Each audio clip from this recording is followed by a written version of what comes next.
All in one. परत हे micro structure हे ह्या शेतकऱ्यांना आपण दिलं होतं. तर त्याचा काय रिझल्ट आला त्यांच्याकडनं जाणून घ्या. नमस्कार साहेब. नमस्कार. आपलं नाव? प्रशांत पाटील.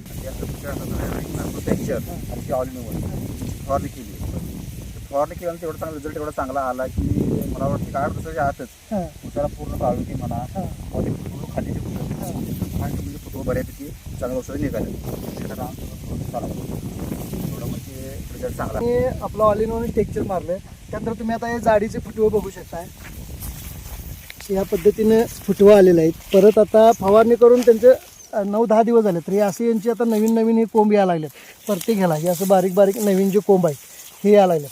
परत पानाची तुम्ही आता थिकनेस बघू शकता. रुंदी चांगली वाढली आहे, उंची चांगली आलेली आहे पूर्ण.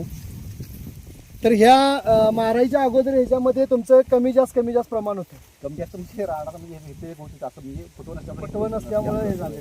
टेक्चर आणि हे यांनी फवारणी केली त्यानंतर यांचा उंची पूर्ण भरून झाला. एक लेवल आहे. रासायनिक काय याच्यामध्ये वापरलं होतं काय? रासायनिक काय फक्त ऑल इन वन आणि टेक्चर दोन्हीची ज्यांनी फवारणी केली तर ते फवारणी केल्यानंतर 15 दिवसामध्ये असा रिझल्ट आला की तो बघण्यासारखा. तुम्ही पूर्ण प्लॉट बघू शकताय. हिरवागार आहे आणि जिथं गॅप असा कुठे दिसतच नाही. तर तुम्ही वापरून समाधान. एक नंबर. पुढच्या शेतकऱ्याला काय सांगाल त्यावर? सगळ्यांनी खरोखर वापरून बघा.